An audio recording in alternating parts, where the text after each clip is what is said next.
कोणते कोणते कसे कसे प्राणी आहेत, सजीव आहेत, निर्जीव आहेत, हे कोणते प्राणी कसे उत्पन्न होतात, हे आतलं बाहेरचं सगळंच रहस्य या 3.5 हाताच्या कायमध्ये त्यांना पाहता आलं तथागतांना. या कायचं आणि मनाचं संश्लेषण, विश्लेषण, विघटन आणि विभाजन करून प्रज्ञेच्या आधारे, ज्या कम्मठठाणाच्या आधारावर जे अभ्यास घडवून घेत या वर्षावासाच्या कालखंडात 7वा वर्षावास तो आपल्या मातेच्या ऋणातून मुक्त होण्यासाठी म्हणून तावंतीसा देवता लोकांमध्ये गेला. त्यांची माता सिद्धार्थ गौतमाची 7व्याच दिवशी मरण पावली, बाळाला जन्म दिला. सभ्य बुद्धा समसमा. हे एका बुद्धांच्याच विषयी नाही, जेवढे जेवढे शेवटच्या जीवनात महाबोधिसत्वाला जन्म देणारी माता असते, 32 लक्षण आणि 80 व्यंजन घेऊन ज्यांना जे बुद्धत्व प्राप्त करणार असतात, त्या जीवनात त्यांची माता जन्म देते तर 7च दिवस मरते, 7व्याच दिवशी मरते. एकाच बुद्धांची गोष्ट नाही, सगळ्याच बुद्धांची. बाबासाहेब ज्यावेळेला बुद्धत्व प्राप्त करतील, त्यांची माता त्यांना जन्म देईल, त्या जीवनात ती 7च दिवसात सोडून जाईल. 7व्या दिवशी लहानपणी आई मरणं चांगलं असतं, लवकर भंते बनायला मिळतं, बरं राहतं. त्यामुळं कारण आई एवढी चिटकलेली राहते, लवकर अनुमती देत नाही. आता तुम्ही भंते बनव, नाही नाही म्हणतात. लहान पोरवाळ जर नाही नाही म्हणतात. केवढं स्थूल चित्त आहे. पुरुषांपेक्षा स्त्रियांना नंबर 1चं स्थान भगवान बुद्धाने दिले. प्रत्येक प्राण्यांमध्ये 3 लिंगी प्राणी असतात, स्त्रीलिंगी, पुरुषलिंगी आणि उभयलिंगी. भगवान बुद्धांनी अशी सीमारेषा, स्त्रियांना प्रथम स्थान दिलं, पुरुषांना दुय्यम स्थान दिलं आणि उभयलिंग्यांना 3रं स्थान दिलं. बाबासाहेबांनी या देशाचं संविधान लिहिलं, सगळ्यांना एका रेषेत आणलं.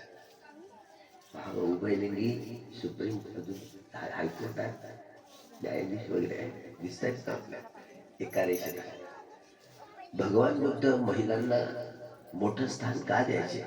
कारण महिला ही बुद्धत्व प्राप्त करणाऱ्या महापुरुषाला जन्म देते. पुरुषांचं जड दगडासारखं चित्त आहे, काय खरं नाही. त्यामुळं ही महिला ही बुद्धत्व प्राप्त करणाऱ्या महापुरुषाला जन्म देऊ शकते, म्हणून स्त्रियांना पहिलं स्थान दिलं. तुमची छाती फुगली असेल दोन्हीच्या, बुद्ध आमच्या बाजूचे. आणि खरंच आहे, पुरुषांचं स्थूल चित्त असतं, म्हणून महिलांना पहिलं अग्रस्थान दिलं. आपल्या मातेच्या ऋणातून मुक्त होण्यासाठी म्हणून 7वा वर्षावास त्यांनी तावंतीसा देवता लोकांमध्ये गेला. तावंतीसा देवता लोक पाहिलाय का तुम्ही? नाही पाहिला. धम्मचक्र प्रवर्तन सूत्रात डॉक्टर बाबासाहेब आंबेडकरांनी हा धम्मचक्र प्रवर्तन सूत्रात जो उपदेश तथागतांनी लोकांना दिला, पंचवर्गीय संन्यासी होते, भिक्षू झाले आणि 18 लाख करोड देवता पण होते, त्यात सहमपती ब्रह्मा देखील होते. सहमपती ब्रह्मा बुद्ध आणि त्यांचा धर्मचा त्या ग्रंथात आहे. सिद्धार्थ गौतमाला जेव्हा बुद्धत्व प्राप्त होत, तेव्हा सिद्धार्थ गौतम बुद्धत्व प्राप्त झाल्यावर त्यांच्या मनात हे सुरू होतं, अरे एवढा मोठा कठीण धर्म कोणाला समजेल, जाऊ द्या आता आपल्याला काय करायचं, जाऊ द्या आपल्या पुरतच ठेवून द्या, असा विचार करतात. हे असा विचार करताना समजतं कोणाला? सहमपती ब्रह्मा. तो सहमपती ब्रह्मा बुद्ध आणि त्यांचा धम्म या ग्रंथात लिहिला आहे. तो सहमपती ब्रह्मा अंतर्धान होऊन गायब होऊन आलाय भगवंताकडे. 3दा त्यांना प्रदक्षिणा घातली आणि हे सहमपती ब्रह्मा बोलू लागतात भगवंताला. सिद्धार्थ गौतम बुद्धत्व प्राप्त झाले, त्यांना बोलताय, भगवान तुम्ही असा नकारार्थी विचार करू नका. हे देवता लोक, मनुष्य लोक खूप दुःखी आहे आणि कोणालाही दुःखात राहावंसं वाटत नाही. म्हणते भगवान मी याचना करतोय की या सगळ्यांना देवता आणि मनुष्याच्या हितासाठी, सुखासाठी आपण धम्म वितरित करावा, धम्म प्रकाशित करावा. विनंती केल्यानंतरच भगवान बुद्ध सद्धम्म कथन करतात. पुस्तक वाचता वाचताना आपल्याला बुद्ध आणि त्यांचा धम्म, अरे हा बाबासाहेब आंबेडकरांनी हा हा कुठून उसना आणलाय? सहमपती ब्रह्म हा कोण आहे? मला बिला वाचताना असे प्रश्न पडायचे, हे पुस्तक बंद करून टाकायचं. बाबासाहेबांनी या सहमपती ब्रह्माला इथे मध्ये कशाला घातल्या? सारा ईश्वर परमेश्वर आत्मा परमात्मा नाकारला आणि इथे याचं कोणतं काम? इकडलं वाचा तिकडलं वाचा तिकडलं, मग सापडलं की सहमपती ब्रह्मा हे ब्रह्मदेवतांचे राज्य आहे. धम्मचक्र प्रवर्तन आता थोडा वेळाने तुम्ही वाचवा, पठण झालं असेल. त्यामध्ये चतुर्महाराजी का देवा, तावंतींचा देवा, तुषिता यामा देवा, तुषिता देवा, निम्मानरती देवा, परनिमित्त वसवती देवा, हे 6 प्रकारचे देवता लोक आणि मनुष्य लोक याला कामसुगती भूमीमध्ये काया धारण करणारे पाहिजे.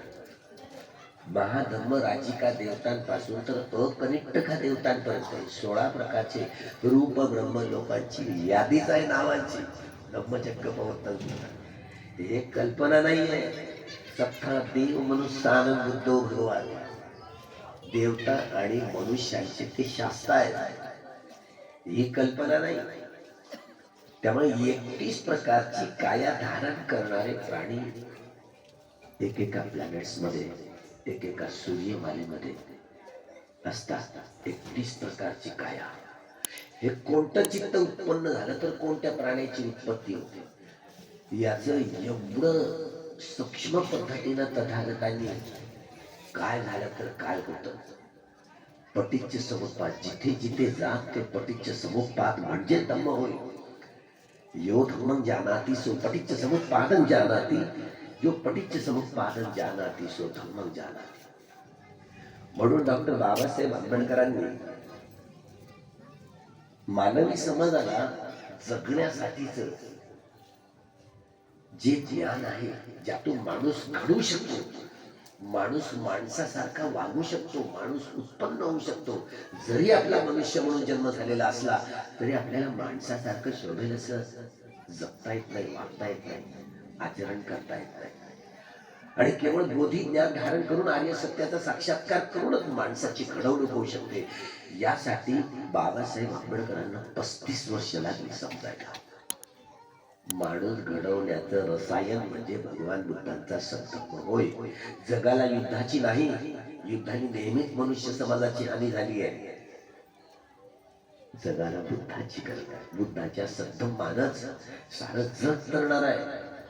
म्हणून जगाला युद्धाची नाही तर बुद्धाची गरज आहे. आणि हीच जबाबदारी बाबासाहेब तुमच्या आमच्यावर देऊन लवकर निघून गेले.